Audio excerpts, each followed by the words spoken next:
بسم اللہ الرحمن الرحیم۔ یہ ان دنوں کی بات ہے جب لاہور میں پتنگ بازی پر پابندی نہ تھی۔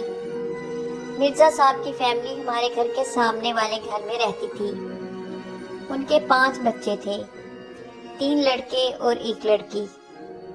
ان کا سب سے چھوٹا بیٹا 13 سال کا تھا۔ مرزا صاحب کپڑے کا کاروبار کرتے تھے۔ ان کی فیملی ایک خوشحال فیملی تھی۔ ان کو پتنگ بازی کا بہت شوق تھا۔ ان کا سب سے چھوٹا بیٹا دانیال بہت خوبصورت زندہ دل بچہ تھا اور بہت نڈر تھا۔ دیواروں اور چھتوں پر بڑی آسانی سے چڑھ جاتا تھا۔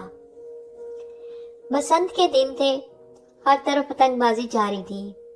پتنگیں اڑ رہی تھی اور لوٹی بھی جا رہی تھی۔ خوب میوزک چل رہا تھا، سب بہت خوش تھے۔ اچانک ایک پتنگ کٹ کر آئی اور اس کی ڈور مرزا صاحب کی چھت سے گزر رہی تھی۔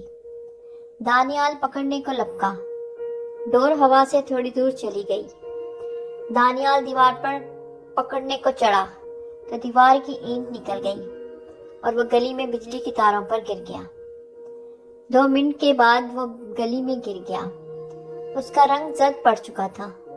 پھر اس کو اٹھا کر ہاسپٹل لے جایا گیا، مگر وہ ختم ہو چکا تھا۔ ڈاکٹر نے بتایا کہ وہ زندہ نہیں رہا۔ اس کی ماں کا رو رو کر برا حال تھا، ہر آنکھ پر نم تھی، اور پتنگ بازی سے ایک ہنستا بستا گھر اجڑ گیا، اور اس کے جانے کے بعد ان کے گھر میں اداسی چھا گئی۔ اس طرح بسنت ایک خونی کھیل بن گئی۔ اس پر پابندی بالکل ٹھیک لگی ہے۔